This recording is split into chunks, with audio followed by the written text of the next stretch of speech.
Hi, I'm Sheria Robinson Lane, a nurse scientist who's studying how to improve caregiver mental health through culturally responsive support programs. I understand that we don't have a whole lot of time together, so I'll make sure to keep it brief.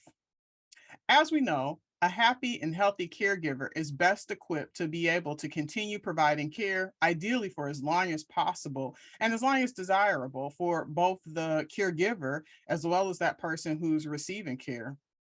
Interestingly, culture plays a really huge role in how we are selected, perhaps self selected or maybe voluntold, into caregiving work, as well as what that caregiving actually entails.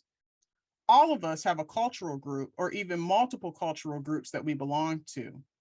These are the groups that begin with the people who raised us and the individuals that share our same values, beliefs, traditions, history, language, and location allow us to be able to deal with the hard things that happen over the life course and to successfully adapt to those changes. And successful adaptation, if we're lucky, means that we get older and we have the opportunity to be able to deal with even more challenges like managing disability and unexpected illness. A lifetime of mostly successfully figuring things out can really make it easy for us to presume that our way is maybe the best way. And unfortunately, that's where bias can come in. Bias is a judgment or favoritism of our own experiences and those like ours, which can lead to discrimination or negative thoughts or ideas about how we think about ourselves, how we think about and interact with others, the policies and procedures and systems in place that perhaps promote our own ideals or those of another culture in favor of, of another group. And ultimately, these discrimination can lead to health disparities or differences in health outcomes between groups. These differences are largely preventable. And this is where culturally responsive support comes in as a way of not only engaging individuals more fully in caregiving relationships and making sure that we are acknowledging and thinking about what's important to the group and creating an inclusive environment, but also a way to make sure that bias and discrimination are less likely to occur. So within these caregiving relationships, again, all of us have ways that we might think are successful because they've worked pretty well for the most part.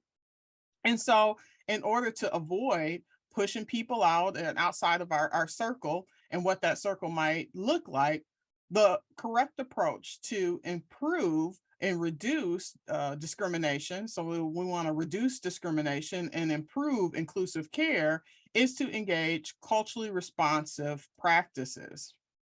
In culturally responsive practices, one of the main things that we want to do is engage other individuals who are not like us and learn about the protocols, recognize what the family patterns are of these individuals, learn what are the appropriate ways to address one another. We want to really think about how do we leverage power amongst the groups and acknowledge the important contributions that the people that are a part of our community make. And so some of this hierarchical structure is this idea that an organization or a group has the most knowledge, when in fact, the individuals with the most knowledge are those that are out there doing the care and doing the work. And so, how do we leverage the knowledge and insight that they have and all of the things that the community brings to the table to create a larger, more inclusive community that includes both the families that perhaps our organizations are serving, as well as the organizations that also can bring a lot of resources to the community?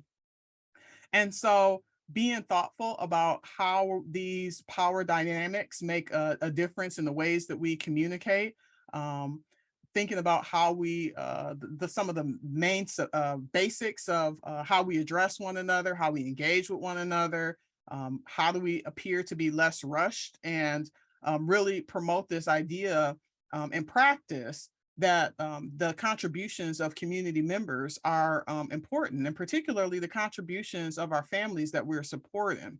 Are we avoiding using medical jargon and using the language that the communities that we're supporting and a part of are using to describe care, to describe relationships. Are the families that we're serving reflective in our organizational materials so that when somebody is talking with us and we're talking to caregivers, they see themselves as a part of our organization, both in the materials as well as in the leadership and the organization and in the staff. And also, we see ourselves in them. Is this a mutual relationship? And that's something that can be really challenging to address. And there's ways that organizations can thoughtfully go about this with a health equity assessment to really go and try and understand what is it that your organization is doing really well to address and improve culturally responsive care, and where are the gaps at. And the organizations that get this done really well, the things that they have in place are these features right here.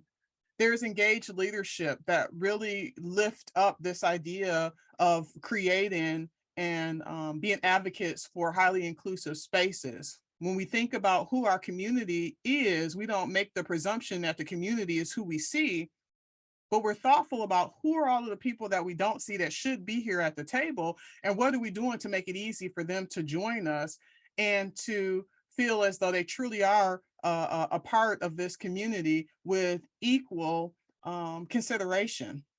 How do we make sure that our staff and our stakeholders are engaged in this mutual relationship?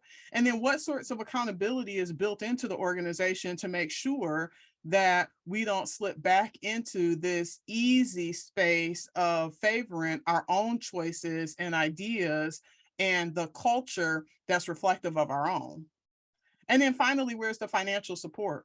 How do you make sure that this work gets done? If this were any other sort of quality initiative, and surely one in which there is a financial backing, there's always some financial support to make sure that it's carried out well, whether that might mean appointing somebody in particular over this process of evaluation and ensuring that the outcomes are there, of making sure that there are goals and metrics and benchmarks that organizations are working towards to ensure that there's culturally responsive practices in place. There has to be not only financial support, but also, again, the built-in accountability with the authority to be able to make sure that this accountability takes place. And then you got to have some data. You can't really know how well or not well your organization is doing to this end without some data to that end. What is the composition of the community that you are serving? And how is your organization reflective of that in your clientele and in the persons that are a part of the organization, not just the people who are serving the community, but how is the community reflective within the organization? And then finally, what sorts of tools are being integrated in order to support the process as well as the findings? And so this is again, a process that organizations can go through to become more culturally responsive. And a large part of this process is this community engagement or having open dialogue with the ultimate goal of creating inclusive spaces. And really, what this does is when we create inclusive spaces where everybody can see themselves, we elevate the quality of care that we're providing, and we're doing what's most important. We're creating communities and we're elevating and improving caregiver mental health. I hope you found this helpful to you and that you think more deeply about how you can be more culturally responsive within your respective organizations.